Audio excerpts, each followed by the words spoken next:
Hello बच्चों, इस video में हम स्टडी करने वाले हैं chemical reactions and equations chapter 1 class 10 science chemistry. मेरी रिक्वेस्ट है कि वीडियो को एंड तक जरूर देखें और मेरा विश्वास है कि वीडियो को देखने के बाद ये चैप्टर आपको क्रिस्टल क्लियर हो जाएगा। इसमें हम एनसीईआरटी की हर एक लाइन को बहुत ही अच्छी तरीके से समझेंगे क्योंकि बोर्ड में जो क्वेश्चन आते हैं वो सभी एनसीईआरटी से ही लिए जाते हैं। और अगर आप एनसीईआरटी से की हर एक लाइन को अच्छी तरीके से कंसंट्रेटली अगर उसको आप स्टडी करेंगे तो किसी भी क्वेश्चन को आप आसानी से कर पाएंगे। तो चलिए स्टार्ट करते हैं। सबसे पहले जो एनसीईआरटी में स्टार्टिंग है इस चैप्टर की, उसमें कुछ डेली लाइफ सिचुएशन को ऑब्जर्व करने के बारे में बताया गया है कि जैसे अगर हम आयरन आर्टिकल्स यानी कि लोहे की जो चीजें होती हैं जैसे आयरन नेल्स हैं या जो भी आयरन की चीजें हैं, अगर हम उन्हें ह्यूमिड एटमॉस्फेयर में रख दें। ह्यूमिड एटमॉस्फेयर का मतलब है कि जब एटमॉस्फेयर में वाटर वेपर फॉर्म में काफी ज्यादा होता है, तो ये क्वेश्चन इसमें है कि तब क्या होता है। और इसी तरीके से अगर मिल्क को समर में यानी कि गर्मी के मौसम में लेफ्ट कर दें, खुला छोड़ दें, तो क्या होता है। ग्रेप्स का फर्मेंटेशन, फूड की कुकिंग, फूड का डाइजेशन और जो रिस्पिरेशन जो होता है, इन सब पर आप जो है ऑब्जर्व करें। तो हम ये देखते हैं कि मिल्क को अगर रूम टेम्परेचर पर समर सीजन में खास तौर से छोड़ दिया जाता है तो उसका कर्डलिंग हो जाता है, यानी वो फट जाता है, खराब हो जाता है। इसी तरीके से आयरन जो है और उसमें रस्टिंग लग जाती है, जंग लग जाती है। इसी तरीके से ग्रेप्स का जो है फर्मेंटेशन यानी उससे अल्कोहल में बदल जाना। और जब हम खाना पकाते हैं, कुकिंग, और हमारे स्टोमक में और जो हमारे स्मॉल इंटेस्टाइन में जो डाइजेशन होता है फूड का, और जो हम रिस्पिरेशन जो होती है यानी सेल में जब ऑक्सीजन जाकर कंबाइन होती है फूड पार्टिकल से यानी ग्लूकोज से, तो ये सब एक्चुअली में केमिकल चेंज है। तो आप पढ़ चुके हैं फिजिकल और केमिकल चेंजेस के बारे में, तो इसके बारे में थोड़ा सा क्विक रिवीजन कर लेते हैं। देखिए, फिजिकल चेंज जो है उसमें क्या होता है, सबसे पहले वो समझिए आप। फिजिकल चेंज में सिर्फ फिजिकल प्रॉपर्टीज चेंज होती हैं, जैसे स्टेट चेंज हो सकती है सब्सटेंस की, और इस तरीके से डेंसिटी चेंज हो सकती है उसकी, और इसी तरीके से कलर चेंज हो सकता है। ये सब चीजें इसमें होती हैं। तो यानी कि सब्सटेंस का जो केमिकल कॉम्पोजिशन है यानी जो उसकी बनावट है, आ, वो चेंज नहीं होती। जैसे फॉर एग्जांपल यहाँ पर हम देख लें, जैसे हमारा वाटर है, तो ये हमारा लिक्विड स्टेट है इसकी।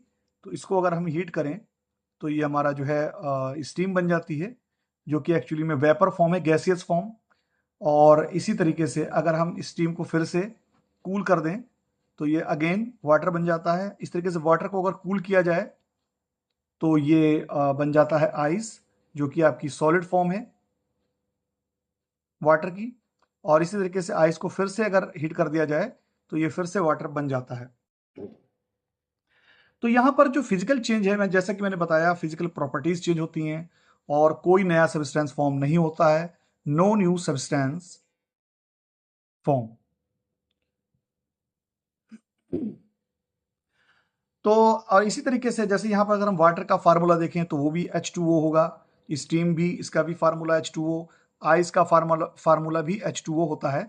तो यानी यहाँ पर हम देख रहे हैं कि कोई नया सब्सटेंस फॉर्म नहीं हो रहा है। इस तरीके से ये जो फिजिकल चेंज है ये रिवर्सिबल होता है। रिवर्सिबल का मतलब ये है कि सिंपली फिजिकल चेंज करके फिजिकल मेथड से अगेन वही सब्सटेंस जो है गेट बैक किया जा सकता है। जैसे यहीं पर है, अगर स्टीम मान लीजिए 100 डिग्री सेंटीग्रेड पर है और हमारा वाटर था यहाँ पर 25 डिग्री सेंटीग्रेड पर, तो 25 से 100 अगर आप टेम्परेचर ले जाएंगे तो स्टीम बन जाएगी, और स्टीम से फिर से आप अगर उसको 25 तक कूल कर देंगे तो फिर से आपको वही वाटर मिल जाएगा जो 25 सेंटीग्रेड पर था। तो यानी इसमें फिजिकल चेंज में जो है फिजिकल प्रॉपर्टीज चेंज होती हैं, कोई नया सब्सटेंस फॉर्म नहीं होता और ये रिवर्सिबल होता है। अगर हम केमिकल चेंज की बात करें तो जैसे केमिकल चेंज में क्या है, जैसे H2O है, तो H2O को अगर हम इलेक्ट्रोलाइसिस करें उसका, तो H2O जो है वो हाइड्रोजन और ऑक्सीजन में टूट जाता है। तो यहां पर आप देख सकते हैं कि वाटर जो है वो न्यू सब्सटेंसेस में जो है वो चेंज हो रहा है। और ये रिवर्सिबल चेंज नहीं होता है, यानी ऐसा नहीं कि हाइड्रोजन ऑक्सीजन जो है सिंपली ऐसे ही जुड़ के वाटर बना लें। तो एक तो ये है कि इसमें न्यू सब्सटेंस फॉर्म होता है,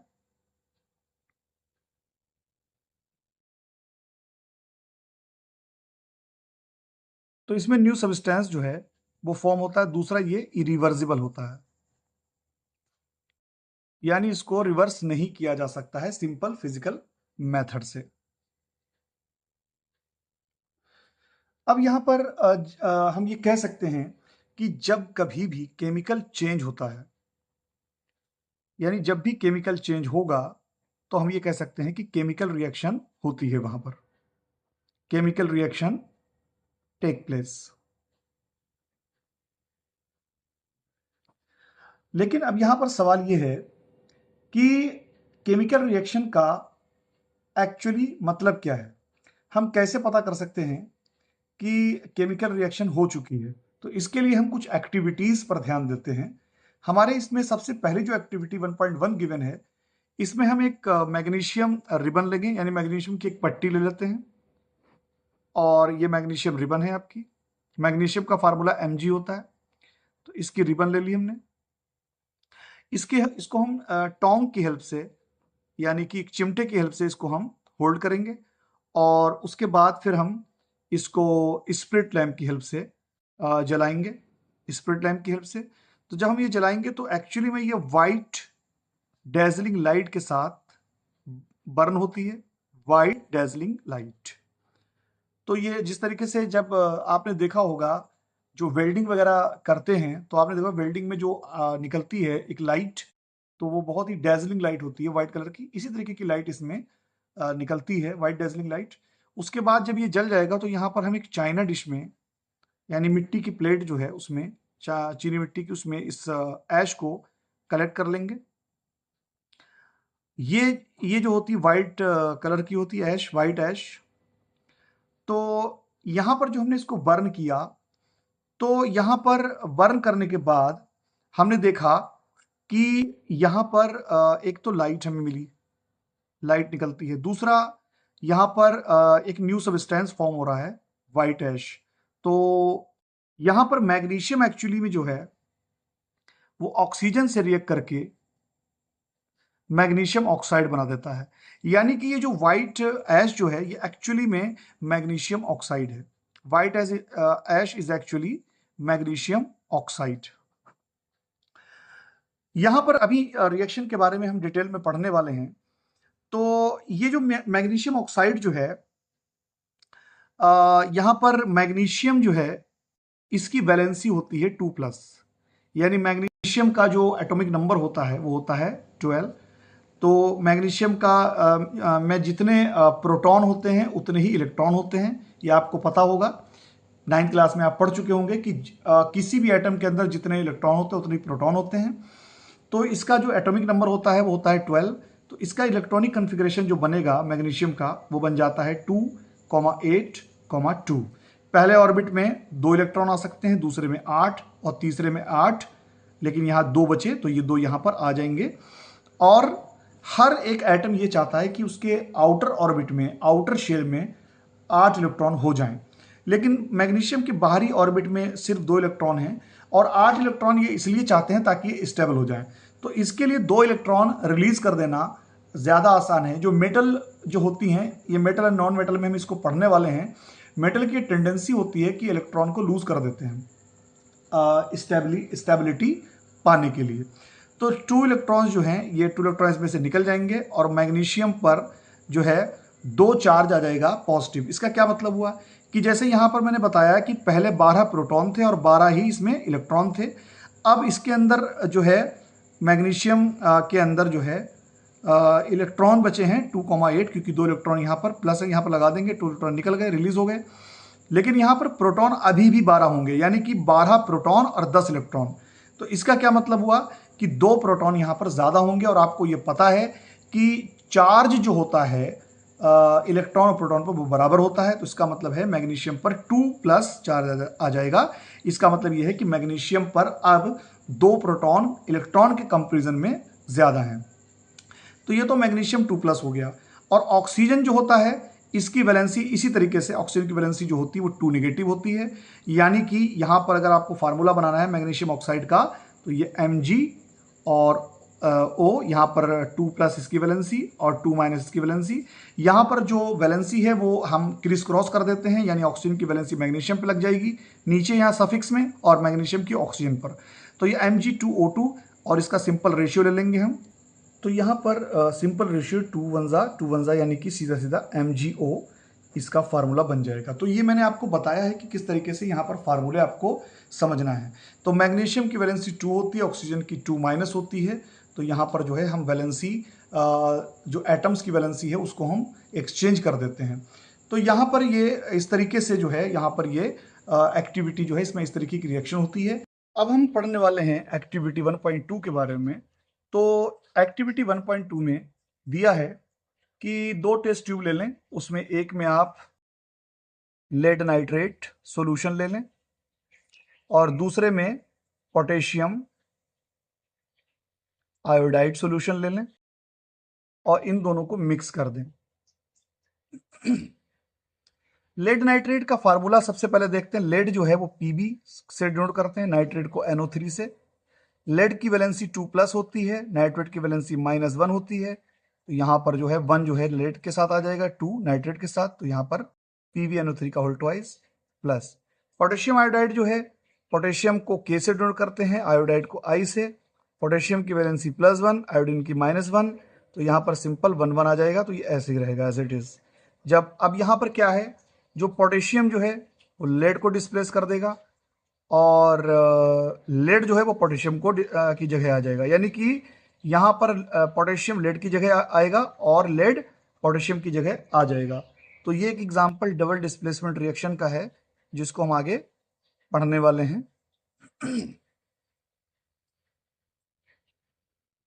तो यहाँ पर पोटेशियम नाइट्रेट के साथ आ जाएगा KNO3।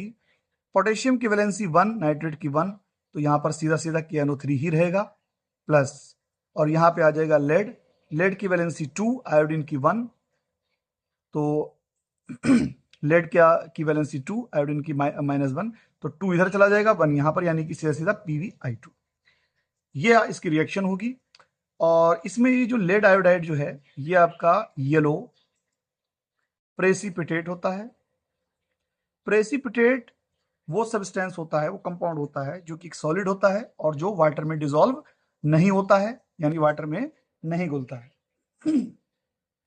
तो इसका मतलब ये है कि ये डबल डिस्प्लेसमेंट रिएक्शन का तो एग्जांपल है ही, साथ में अगर आपसे पूछा जाए कि प्रेसिपिटेशन रिएक्शन का एग्जांपल दें तो भी आप इस रिएक्शन को यूज कर सकते हैं। तो ये डबल डिस्प्लेसमेंट रिएक्शन भी है, साथ साथ में प्रेसिपिटेशन रिएक्शन भी है। अब हमारी जो एक्टिविटी है नेक्स्ट वो है 1.3। इसमें एक फ्लास्क ले लें, कोनिकल फ्लास्क, और इस कोनिकल फ्लास्क में आप एसिड ले लें, यानी डाइल्यूट एसिड आपको लेना है। चाहे तो आप HCl ले लें, H2SO4 ले लें। तो यहाँ पर आपका जो है H2SO4 दिया हुआ है, तो हमने H2SO4 मतलब सल्फ्यूरिक एसिड, तो हमने वही ले लिया। उसके बाद इसमें हमने जो है जिंक के ग्रेन्यूल्स डाल दिए और इसको कॉर्क से बंद कर दिया और एक पाइप लगा दिया यहाँ पर, डिलीवरी पाइप, इस तरीके से। तो आप थोड़ी देखेंगे कि जिंक ग्रेन्यूल्स का मतलब है जिंक के छोटे छोटे टुकड़े। तो वहां पर आप देखेंगे कि आपको बबल्स दिखाई देने लगेंगे, जिस तरीके से कोका कोला या थम्स अप वगैरह को जो हम खोलते हैं तो बबल्स दिखाई पड़ते हैं, इसी तरीके के बबल्स दिखाई देंगे। ये एक्चुअली में हाइड्रोजन गैस होगी जो आपको इस पाइप से यहाँ बाहर मिल जाएगी। तो इसमें होता यह है कि अब यहाँ पर इसकी रिएक्शन देखते हैं। Zn जिंक, मेटल का जो फार्मूला होता है उसका एक सिंगल एटम से डिनोट कर दिया जाता है, जिंक प्लस H2SO4। अब यहाँ पर जिंक जो है इसकी वैलेंसी होती है 2 प्लस और हाइड्रोजन की जो है वो सल्फेट की जो होता है 2 माइनस। तो और हाइड्रोजन की जो है वो +1 होती है। तो इसको जिंक जो है वो हाइड्रोजन को डिस्प्लेस कर देगा। ये एग्जांपल है डिस्प्लेसमेंट रिएक्शन का जो आगे हम पढ़ने वाले हैं। डिस्प्लेसमेंट रिएक्शन उसमें जो भी मेटल, यानी एक्टिविटी सीरीज एक गिवन है metal and non metal chapter में, तो उसमें जो भी मेटल हाइड्रोजन से ज्यादा रिएक्टिव है, वो मेटल हाइड्रोजन को उसके सॉल्यूशन से यानी कि एसिड से निकाल देगी, रिमूव कर देगी, डिस्प्लेस कर देगी। तो यहां पर बन जाएगा Zn और SO4। तो सल्फेट की वैलेंसी भी 2, Zn की भी 2, तो सिंपल रेशियो आ जाएगा Zn SO4 और हाइड्रोजन रिमूव हो जाएगी। तो यहां पर ये जो तीनों एक्टिविटी हमने देखी, इसमें हमने देखा कि एक तो स्टेट चेंज हो जाती है। स्टेट चेंज का मतलब ये है कि सॉलिड से लिक्विड बन सकता है, लिक्विड से गैस बन सकती है। इस तरीके से कलर चेंज हो जाएगा, जो सोल्यूशन जो आपने लिया है उसका कलर चेंज हो सकता है। और इसी तरीके से कोई गैस निकल सकती है, जैसे हमने देखा यहाँ पर हाइड्रोजन गैस इवॉल्व हो रही है। टेम्परेचर चेंज हो सकता है, जैसे हमने देखा कि यहाँ पर ये वाली जो रिएक्शन है जिंक की, इसका टेम्परेचर भी चेंज हो जाएगा, यानी ज्यादा हो जाएगा। एक्सोथर्मिक और एंडोथर्मिक रिएक्शन हम पढ़ने वाले हैं। तो इसका ये मतलब हुआ कि जब भी केमिकल रिएक्शन होती है तो उसमें उसकी जो सिम्टम्स होती हैं वो ये होती हैं कि स्टेट चेंज हो सकती है, कलर चेंज हो सकता है, कोई गैस इवॉल्व हो सकती है, टेम्परेचर चेंज हो सकता है, उसमें से हीट निकल सकती है, उसमें से लाइट निकल सकती है, स्मेल आ सकती है। ये सारी चीजें जो होती हैं वो एग्जाम्पल होती हैं कि केमिकल रिएक्शन हुई है। अब जो हमारा नेक्स्ट जो इसमें टॉपिक है वो हम पढ़ने वाले हैं केमिकल इक्वेशन के बारे में। तो यहाँ पर केमिकल इक्वेशन, यहाँ पर ये मैंने आपको पहले ही बता दी, ये सब केमिकल इक्वेशन है, लेकिन उसको डिफाइन कैसे करेंगे, कैसे समझेंगे, वो हम अब पढ़ने वाले हैं। तो अगर हम बात करें केमिकल इक्वेशन की,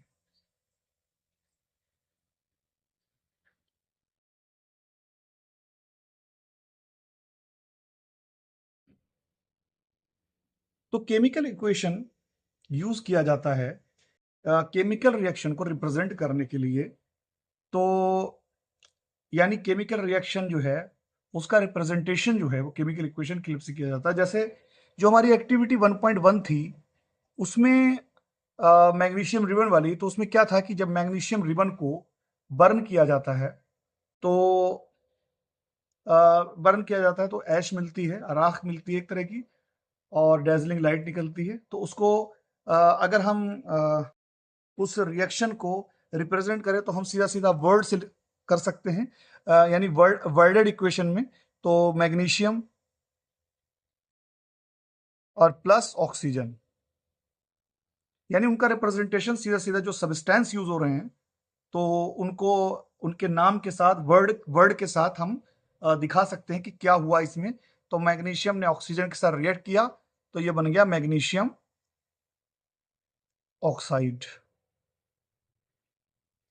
तो यहां पर जो सब्सटेंस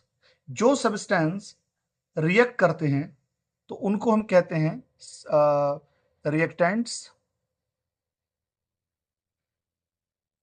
और उनके रिएक्शन से जो प्रोडक्ट बनता है उसको हम कहते हैं, यानी जो नया सब्सटेंस बनता है उसको हम कहते हैं प्रोडक्ट। तो अगर जो रिएक्टेंट्स हैं वो एक से ज्यादा हैं तो उनके बीच में प्लस साइन लगेगा। इसी तरीके से अगर प्रोडक्ट एक से ज्यादा बन रहा है तो उसमें भी प्लस साइन लगेगा। और एरो जो है ये दिखाता है कि रिएक्शन का डायरेक्शन क्या है। तो रिएक्शन का डायरेक्शन जो है रिएक्टेंट से प्रोडक्ट की तरफ होता है। तो ये आपका जो है केमिकल इक्वेशन है, लेकिन ये केमिकल इक्वेशन जो है वर्डेड है, यानी this equation is worded chemical equation. तो अगर हम केमिकल इक्वेशन जो हमारी केमिकल इक्वेशन है, अगर हम उसमें वर्ड के बजाय अगर हम उसके फार्मूला यूज करें, यानी फार्मूले से रिप्रेजेंट करें, तो हमें काफी जो है अच्छी इंफॉर्मेशन मिलती है और हम उसको अच्छी तरीके से समझ सकते हैं कि कैसे केमिकल जो रिएक्शन जो हो रही है वो किस तरीके से हो रही है। यानी if we represent the chemical equation with the help of chemical formula, तो उसके उसको हम कहेंगे स्केलेटल केमिकल इक्वेशन। जैसे अगर हम यहाँ पर मैग्नीशियम को लिख दें Mg, और ऑक्सीजन जो है इसका फार्मूला होता है O2 प्लस O2, तो इससे हमारा बन रहा है मैग्नीशियम ऑक्साइड। तो ये हमारी कहलाती है skeletal chemical equation, skeletal chemical equation. यानी अभी ये इक्वेशन जो है वो बैलेंस नहीं हुई है, तो अब हमें इसको बैलेंस भी करना है। तो अगर हम बात करें बैलेंस्ड केमिकल इक्वेशन की,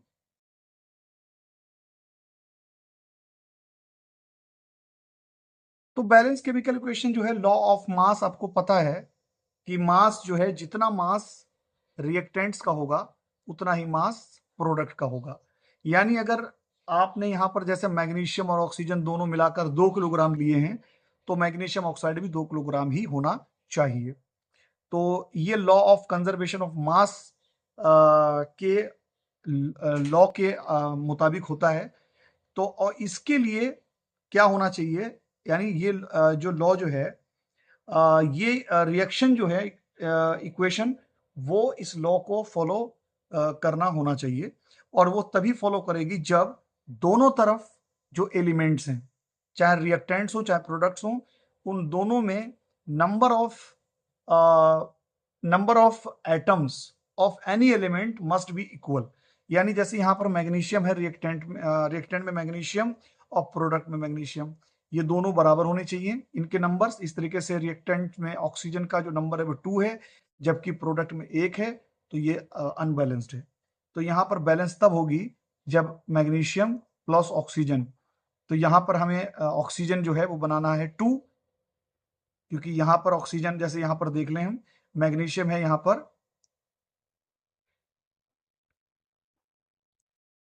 पर हम लिख लें नंबर ऑफ, इस तरीके से लिख लें एलिमेंट्स, और यहाँ number of atoms in reactants, और इधर number of atoms in products.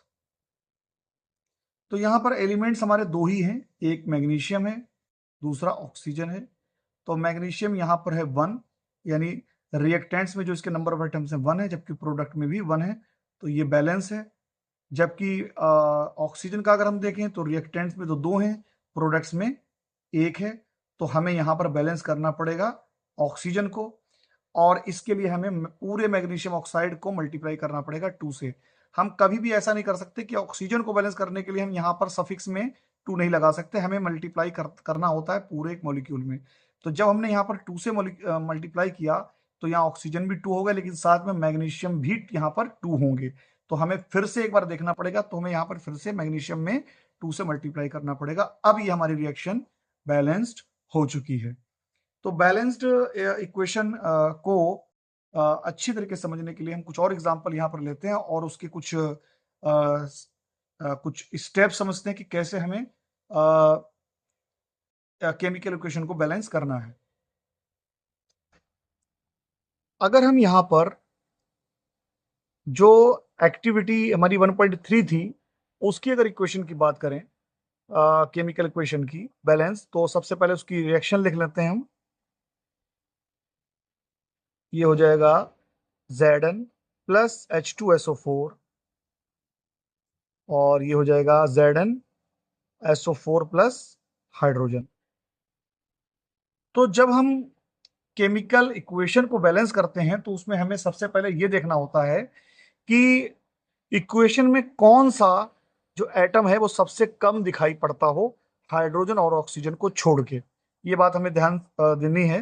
Hydrogen और ऑक्सीजन को छोड़कर सबसे कम कौन सा एलिमेंट जो है दिखाई पड़ता है, और सबसे लास्ट में जो हमें बैलेंस करना है, वो हमें जो सबसे लास्ट में जो हमें बैलेंस करनी होगी, वो हमें हाइड्रोजन और ऑक्सीजन है। तो इसका ये मतलब हुआ कि सबसे पहले हमें ये देखना है कि कौन सा एलिमेंट सबसे कम दिखाई पड़ता है, उसके बाद फिर हमें लास्ट में ऑक्सीजन और सबसे बाद में हाइड्रोजन को बैलेंस करना है। इस बात को आप समझिए। तो यहां पर 3 कॉलम हम बना लेंगे, element, number of atoms in reactants, number of atoms in products. यहां पर जो हमारे एलिमेंट हैं, एक तो जिंक है, सबसे पहले हम जिंक, क्योंकि जिंक सबसे कम दिखाई पड़ रहा है हाइड्रोजन ऑक्सीजन छोड़ के। सल्फर को भी ले सकते हैं, हमने जिंक ले लिया, और फिर उसके बाद यहां पर जो है सल्फर है। लेकिन मैं यहां पर एक चीज और बताऊंगा आपको कि यहां पर जो सल्फेट है, सल्फेट यहां पर रिएक्टेंट में भी है और प्रोडक्ट भी है, तो हम सल्फेट को भी एज अ एलिमेंट यहां पर लिख सकते हैं। तो हम यहां पर लिख दिया सल्फेट और उसके बाद हाइड्रोजन। तो यहां सबसे पहले जिंक देख लें। अगर यहां पर सल्फेट जो है सिर्फ यहां पर होता, यानी कि रिएक्टेंट्स में होता और प्रोडक्ट में नहीं होता, तब फिर हमें अलग अलग एटम्स लेने पड़ते। तो यहां पर सल्फेट, सबसे पहले जिंक देख लें। जिंक का रिएक्टेंट्स में जिंक जो है इसके नंबर ऑफ एटम्स हैं 1, जबकि प्रोडक्ट में भी इसका 1 है, तो ये तो बैलेंस है। अब सल्फेट का देख लें, यहां पर सल्फेट का जो है पूरा का पूरा एक 1 ग्रुप है और यहां पर भी सल्फेट 1 ग्रुप है, तो ये भी बैलेंस है। अब हाइड्रोजन देख लीजिए। हाइड्रोजन यहां पर रिएक्टेंट्स में जो है इसके 2 एटम है H2, और यहां पर भी 2 एटम है, तो ये भी बैलेंस है, यानी कि this equation is already balanced. एक और इक्वेशन देख लेते हैं। Iron plus H2O equal to Fe3O4 plus hydrogen. यहां पर भी इसी तरीके से हम 3 कॉलम बनाएंगे। ये हो जाएगा एलिमेंट, इधर number of atoms in reactants, इधर number of atoms in products.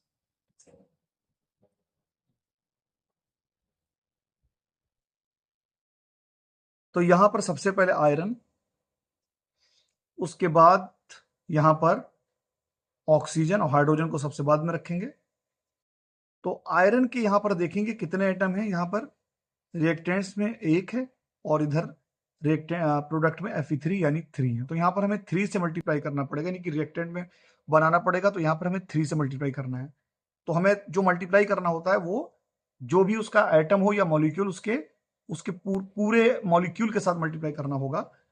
Oxygen का यहां देख लें, ऑक्सीजन जो रिएक्टेंट में है वो 1 है, जबकि प्रोडक्ट में इसका 4 एटम्स हैं, तो यहां पर हमें 4 से मल्टीप्लाई करना पड़ेगा।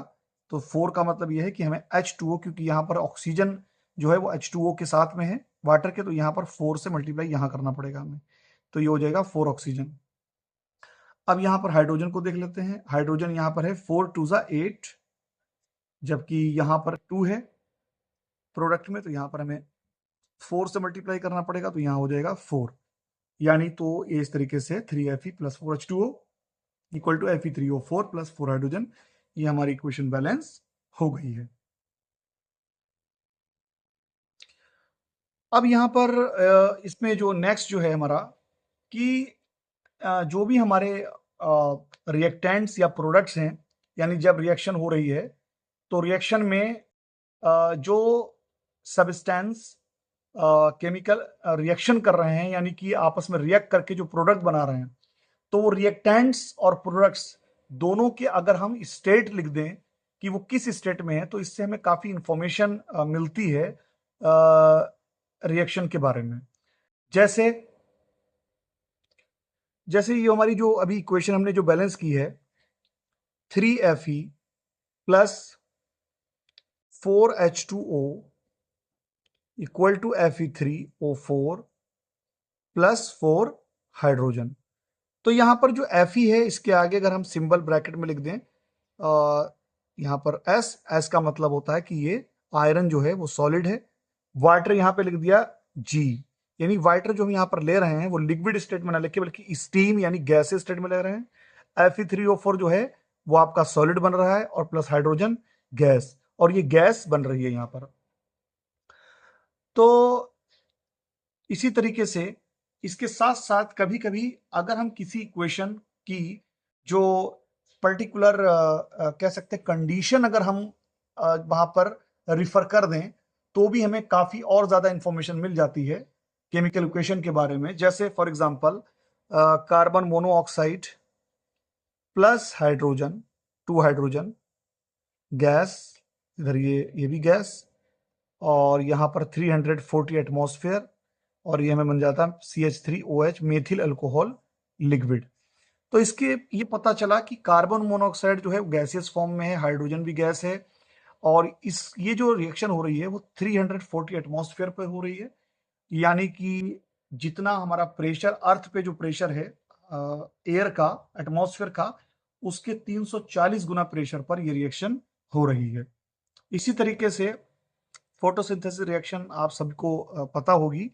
तो कार्बन डाइऑक्साइड यहाँ पर 6 एक्वस प्लस 12H2O लिक्विड, यहाँ पर सनलाइट, क्लोरोफिल, और इससे मिल जाता है C6H12O6, aqueous plus 6 oxygen, aqueous plus 6H2O liquid. यानी यहाँ पर कार्बन डाइऑक्साइड एक्वस फॉर्म में, यानी कि वाटर के अंदर घुली हुई कह सकते हैं, और वाटर लिक्विड फॉर्म में, और ये रिएक्शन होती है सनलाइट में, और लीव्स के अंदर जो जहाँ पर क्लोरोफिल होता है, क्लोरोफिल एक तरह का पिगमेंट होता है, वहां पर रिएक्शन होती है, और इससे जो है एक मॉलिक्यूल जो है एक्वस फॉर्म में जो है मिलता है ग्लूकोज का, और ऑक्सीजन एक्वस फॉर्म में, और वाटर। तो यहाँ पर आप देख सकते हैं कि पूरी तरीके से इंफॉर्मेशन है कि ये रिएक्शन सनलाइट की प्रेजेंस में होगी, क्लोरोफिल में होगी, और साथ में स्टेट जो है सारे दिए हुए हैं रिएक्टेंट्स और प्रोडक्ट्स के। तो इससे जो है इंफॉर्मेशन काफी ज्यादा मिल जाती है। अब इसमें हम पढ़ने वाले हैं, इसमें सॉल्व करेंगे इन टेक्स्ट क्वेश्चन जो गिवन है। तो पहला क्वेश्चन है, why should a magnesium ribbon be clean before burning in air. यानी एयर में जलाने से पहले मैग्नीशियम रिबन को क्लीन क्यों किया जाता है। तो इसका आंसर है कि magnesium react with oxygen and form a thin layer of magnesium oxide. जैसे ये मैग्नीशियम रिबन मान लीजिए है, तो ये मैग्नीशियम रिबन जो है वो ऑक्सीजन से जो है स्लोली, धीरे धीरे रिएक्ट करके मैग्नीशियम ऑक्साइड की लेयर बना लेती है। जैसे ये मैग्नीशियम ऑक्साइड की लेयर है। अब अंदर जो मैग्नीशियम है उसका कांटेक्ट बाहर ऑक्सीजन से खत्म हो जाता है, बाहर हो जाता है, स्टॉप हो जाता है, और फर्दर रिएक्शन नहीं हो पाती है, इसीलिए पहले सैंड पेपर से इस मैग्नीशियम ऑक्साइड की जो थिन फिल्म है या थिन लेयर है, इसको रिमूव करना जरूरी है। दूसरा इसमें क्वेश्चन है कि right the balanced equation for the following chemical reaction. तो इसमें जो फर्स्ट है, दूसरे का फर्स्ट पार्ट, यानी इसमें बैलेंस इक्वेशन लिखनी है, right the balance equation for the following chemical reaction, और फिर उसको बैलेंस भी करना है। तो इसमें सबसे पहले दिया हुआ हाइड्रोजन और क्लोरीन, की बर्डेड इक्वेशन दी हुई है, और इससे बन रहा है हमारा हाइड्रोजन क्लोराइड। तो हाइड्रोजन जो है इसका फार्मूला होता है H2, यानी हाइड्रोजन का जो एक मॉलिक्यूल होता है वो हाइड्रोजन के 2 एटम से मिलकर बना होता है। इसी तरीके से क्लोरीन का भी एक मॉलिक्यूल 2 एटम से मिलकर बना होता है। अब हाइड्रोजन और क्लोरीन मिलकर बनाते हैं हाइड्रोजन क्लोराइड, यानी HCl। तो हाइड्रोजन की वैलेंसी यहाँ पर जो होती है +1 होती है, और क्लोरीन की -1। तो सीधा सीधा सिंपल रेशियो HCl आ जाएगा। अब इसको हम देख लेते हैं बैलेंस करने के लिए। तो बैलेंस करने के लिए यहाँ पर हाइड्रोजन से स्टार्ट कर, ये क्लोरीन से स्टार्ट कर देते हैं। क्लोरीन के यहाँ पर 1 है प्रोडक्ट में, और रिएक्टेंट में 2 है। तो यहाँ पे हमें 2 से मल्टीप्लाई करना पड़ेगा पूरे मॉलिक्यूल में। अब हाइड्रोजन का देख लें कि हाइड्रोजन को सबसे बाद में हम बैलेंस करते हैं। तो हाइड्रोजन की यहाँ पर 2 है, और यहाँ पर भी हाइड्रोजन की 2 है, तो ये बैलेंस हो चुकी है। दूसरा देख लेते हैं, यहाँ पर दूसरी है बेरियम क्लोराइड। तो यहाँ पर सीधा सीधा मैं जो है स्केलेटल इक्वेशन पहले लिखूंगा, यानी फार्मूले के अकॉर्डिंग। तो बेरियम क्लोराइड दिया हुआ है BaCl, बेरियम क्लोराइड। बेरियम की वैलेंसी 2+, क्लोरीन की 1। तो 1 यहाँ पर बेरियम के साथ आ जाएगा, 2 क्लोरीन, यानी बेरियम क्लोराइड का हो जाएगा BaCl2+। एल्युमिनियम सल्फेट, सल्फेट जो है वो एक तरह का रेडिकल है, और सल्फेट की वैलेंसी जो होती है 2 होती है। एल्युमिनियम की जो होती है वो 3 होती है। तो 3 हो जाएगा सल्फेट के साथ, 2 आ जाएगा एल्युमिनियम के साथ। तो ये बन गया एल्युमिनियम सल्फेट। और इससे जो बन रहा है वो है बेरियम सल्फेट, तो BaSO4। अब यहाँ पर सल्फेट की भी 2 है, बेरियम की भी 2 है, तो सिंपल रेशियो BaSO4 आ जाएगा, प्लस एल्युमिनियम क्लोराइड LaL और Cl, क्लोरीन की होती है -1, और एल्युमिनियम की 3। तो 1 यहाँ आ जाएगा, और 3 इसके साथ, यानी AlCl3। अब हम इसको करेंगे बैलेंस।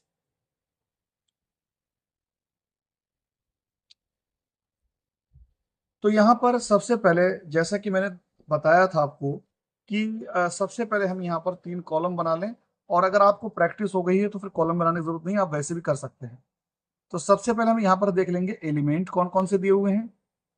एलिमेंट जो हैं पहले कॉलम में, दूसरे कॉलम में नंबर ऑफ एटम्स यानी उस एलिमेंट के number of atoms in left hand side या रिएक्टेंट भी कह सकते हैं, और number of atoms in product या आरएचएस राइट हैंड साइड भी कह सकते हैं।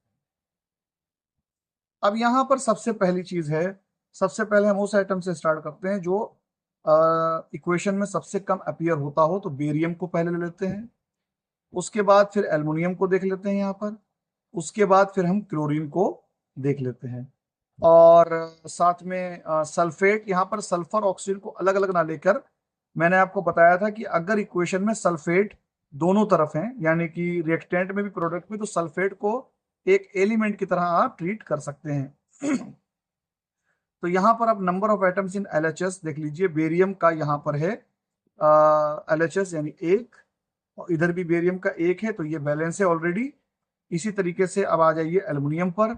एल्युमिनियम के जो हैं यहाँ पर हैं 2, Al2SO4 एल्युमिनियम के 2 हैं। लेफ्ट हैंड साइड या रिएक्टेंट में एल्युमिनियम के यहाँ पर 1 है, तो यहाँ पे हमें 2 से मल्टीप्लाई करना पड़ेगा।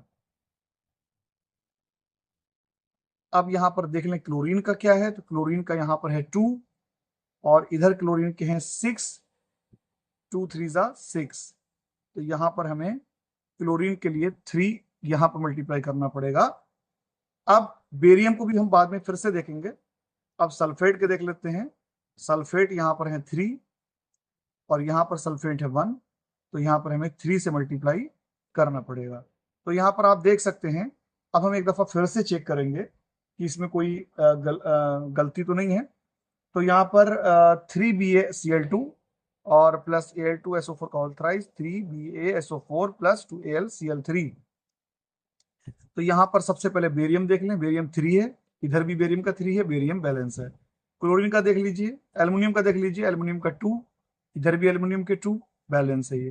क्लोरीन का देखें तो क्लोरीन के यहाँ पर हैं 2 3 6, और इधर भी 2 3 6।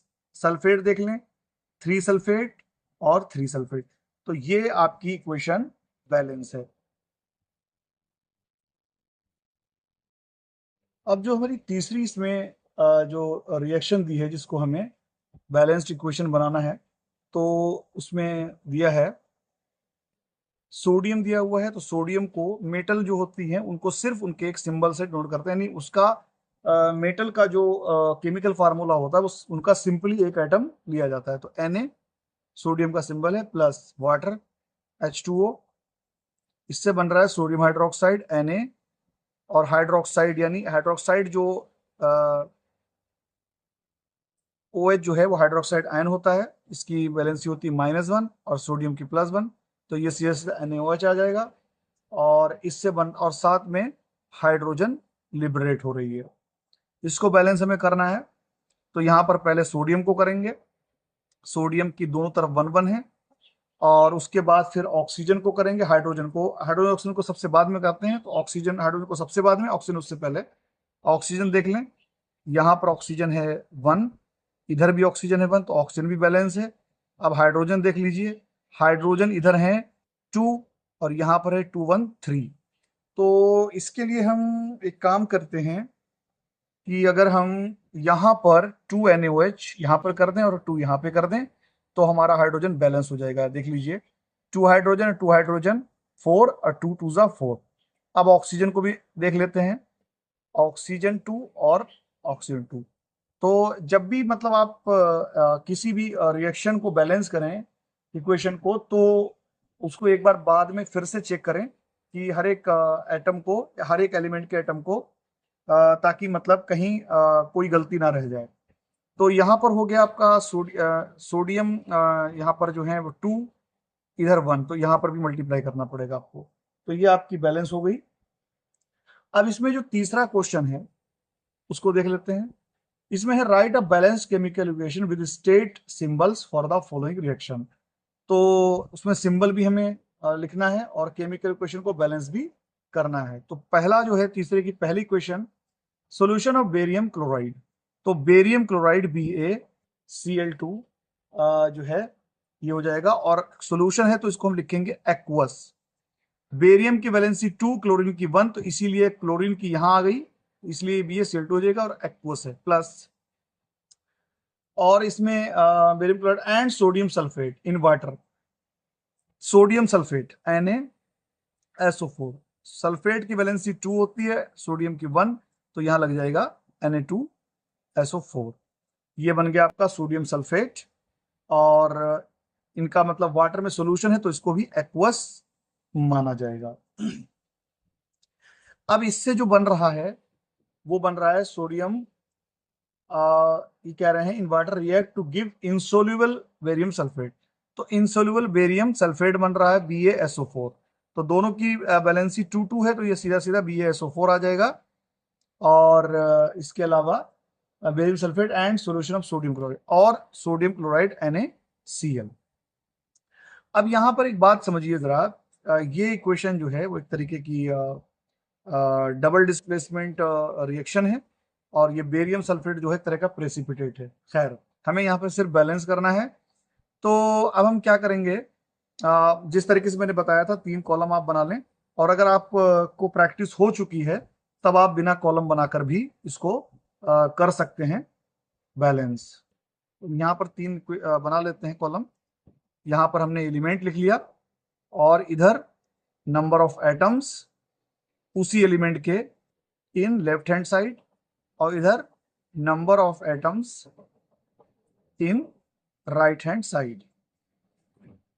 तो पहला जो हमारा यानी सबसे पहले हम बेरियम, यानी सबसे पहले जो स्टार्ट करते हैं हम बैलेंस करना, वो उससे करते हैं जो सबसे कम अपीयर हो।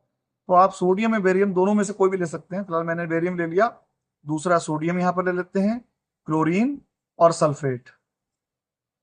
यहाँ पर मैंने सल्फेट इसीलिए लिया क्योंकि दोनों साइड में सल्फेट रेडिकल मौजूद है। अगर सल्फेट दोनों साइड में ना होता तब फिर सल्फर ऑक्सीजन को अलग अलग लिया जाता। अब यहाँ पर बेरियम को देख लें। बेरियम लेफ्ट साइड में जो है यानी रिएक्टेंट्स में 1 है, और इधर भी 1 है, तो यहाँ पर ये ऑलरेडी बैलेंस है। अब आ जाइए सोडियम पर। यहाँ पर रिएक्टेंट्स में सोडियम 2 है और यहाँ पर सोडियम 1 है, तो यहाँ पर हमें 2 से मल्टीप्लाई करना पड़ेगा। अब हमारा सोडियम बैलेंस हो गया। अब आ जाइए क्लोरीन पर। क्लोरीन यहाँ पर 2 है रिएक्टेंट में, और क्लोरीन यहाँ पर 2Cl, यहाँ पर भी 2 है, ये भी बैलेंस है। सल्फेट पे आइए। सल्फेट का जो है 1 है। सल्फेट एक रेडिकल है एलिमेंट की तरह, यहाँ पर हम इसको इसलिए मान रहे हैं क्योंकि दोनों साइड में सल्फेट रेडिकल मौजूद है। तो सल्फेट यहाँ पर 1 और इधर भी 1, तो ये भी बैलेंस है। अब एक बार दोबारा से कर लें। बेरियम यहाँ पर 1, इधर भी 1, बैलेंस। सोडियम यहाँ पर 2 है, इधर भी सोडियम 2 है, ये भी बैलेंस हो गया। क्लोरीन है 2, इधर है क्लोरीन 2, ये भी बैलेंस। और सल्फेट इधर 1 और इधर 1, तो ये भी आपका बैलेंस हो चुका है। और यहाँ पर बेरियम सल्फेट जो है, जैसे इन्होंने बताया है क्वेश्चन में कि react to give insoluble barium sulphate, तो ये आपका सॉलिड बन जाएगा, एक प्रेसिपिटेट होता है। और सोडियम क्लोराइड जो है ये आपका एक्वस होगा क्योंकि ये पानी के अंदर घुल जाता है। अब इसका जो दूसरा है, तीसरे का दूसरा, वो भी आप समझ लीजिए। Sodium hydroxide solution in water. तो sodium hydroxide solution in water यानी AQ एक्वस। एक्वस का मतलब होता है पानी वाला, एक्वस यानी सॉल्यूशन है ये। Reacts with hydrochloric acid solution in water, तो HCl को भी आप एक्वस जो है मानेंगे। अब यहाँ पर जो रिएक्शन हो रही है वो हो रही है solution to produce sodium chloride यानी NaCl and water. NaCl solution, तो ये भी एक्वस बन रहा है, और साथ में वाटर H2O लिक्विड। अब यहाँ पर आप इसको बैलेंस कर लें। तो मैं इसको अब यहाँ पर कॉलम से नहीं बल्कि ऐसे ही बैलेंस करूंगा। यहाँ पर Na दिया हुआ, इधर भी Na दिया हुआ, Na बैलेंस है हमारा। अब आ जाइए क्लोरीन पर, क्योंकि हम ऑक्सीजन और हाइड्रोजन को सबसे बाद में बैलेंस करेंगे। क्लोरीन पे आइए। क्लोरीन इधर भी एक और इधर भी एक है, तो ये भी बैलेंस है। अब आइए ऑक्सीजन पर। ऑक्सीजन 1, इधर भी ऑक्सीजन 1, ये भी बैलेंस है। हाइड्रोजन पर आ जाइए। H और H, इधर 2 हैं और इधर भी 2 हैं, तो यहाँ पर ये ऑलरेडी बैलेंस है। तो ये हमारे जो है इंट्रोडक्स क्वेश्चन थे। अब हम पढ़ने वाले हैं टाइप्स ऑफ केमिकल रिएक्शन के बारे में। Types of chemical reactions. तो इसमें जो सबसे पहली हमारी रिएक्शन है वो है कॉम्बिनेशन रिएक्शन। कॉम्बिनेशन रिएक्शन, इसकी डेफिनेशन जो है वो ये है,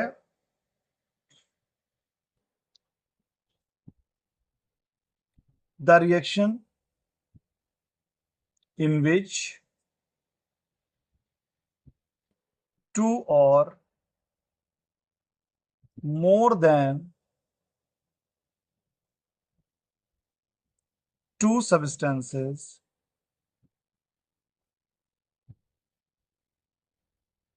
combine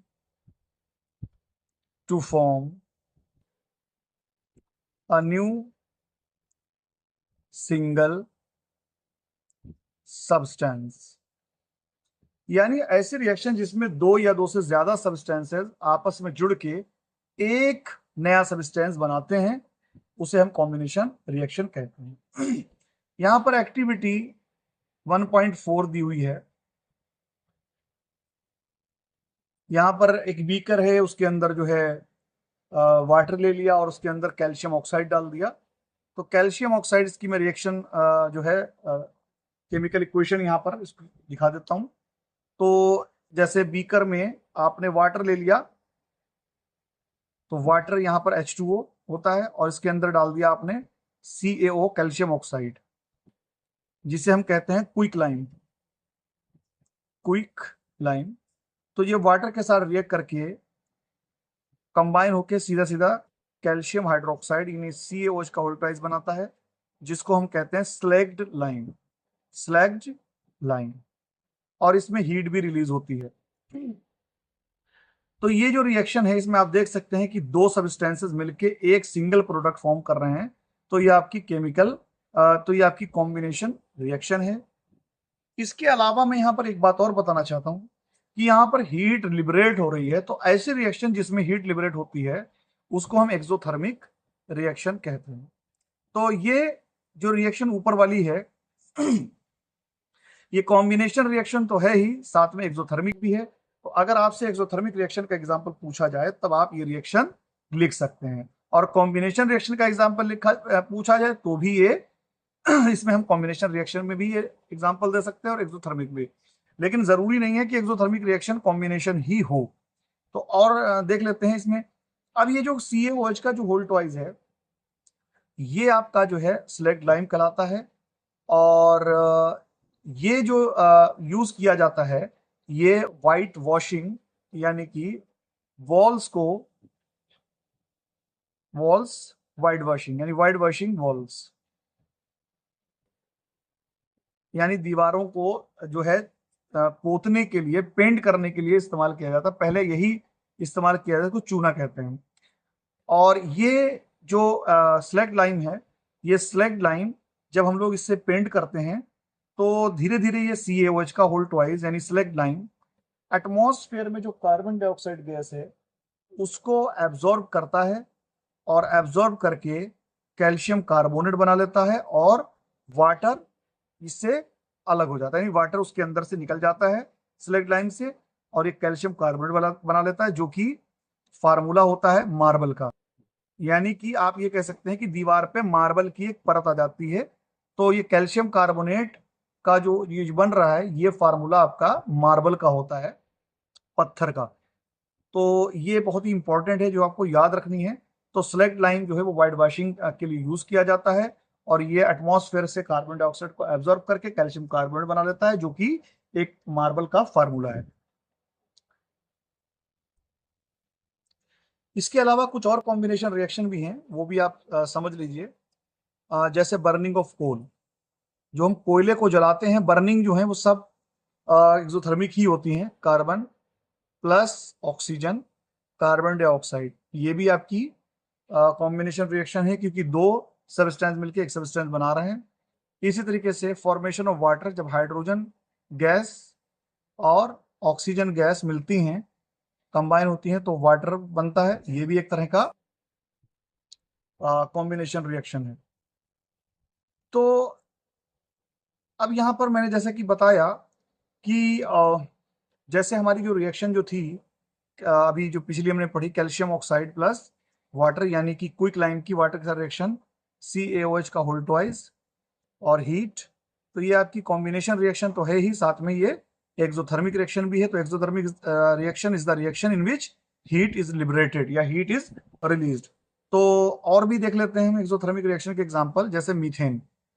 मीथेन गैस को जब जलाया जाता है, बर्न किया जाता है, तो इससे carbon dioxide gas plus water निकलता है गैसियस फॉर्म में। तो ये भी एक तरह की एक्सोथर्मिक रिएक्शन है। और इसके अलावा जो रिस्पिरेशन होती है रिएक्शन, रिस्पिरेशन हमारे जो सेल्स में होती है वो भी एक्सोथर्मिक रिएक्शन होती है, जिसमें ग्लूकोज जो होता है वो ऑक्सीजन के साथ कंबाइन होता है और इससे 6 कार्बन डाइऑक्साइड के मॉलिक्यूल और 6 वाटर के मॉलिक्यूल और साथ में एनर्जी ATP के फॉर्म में निकलती है, जो हम आगे पढ़ेंगे बायोलॉजी के चैप्टर में। इसी तरीके से decomposition of vegetable matter into compost. मतलब वेजिटेबल मैटर का मतलब है कि जो हमारी वेजिटेबल्स होती हैं उनकी जो रेसिड्यूज रिमेन्स होती हैं, जैसे उसको छीलते हैं और उसके छीलने के बाद जो सब्जियां बचती हैं, तो उसको हम वेजिटेबल जो है मैटर कह सकते हैं। या लीव्स हो गई, पत्तियां हो गई पेड़ पौधों की, ये सब जो है वेजिटेबल मैटर कहलाता है। तो इनसे जो खाद बनाई जाती है, कंपोस्टिंग की जाती है, तो वो भी एक तरह के एक्सोथर्मिक रिएक्शन का एग्जाम्पल है। तो ये आपकी जो है इसमें जो है कॉम्बिनेशन रिएक्शन हम पढ़ चुके हैं। अब नेक्स्ट टॉपिक जो है उसमें हम डिकम्पोजिशन रिएक्शन और बचे हुए जितने भी टॉपिक्स हैं वो सब कवर कर लेंगे। और मेरी आपसे रिक्वेस्ट है कि मेरे वीडियो को लाइक करें, चैनल को सब्सक्राइब करें, ताकि मैं इसी तरीके के वीडियो आपके लिए बनाता रहूं। Thank you.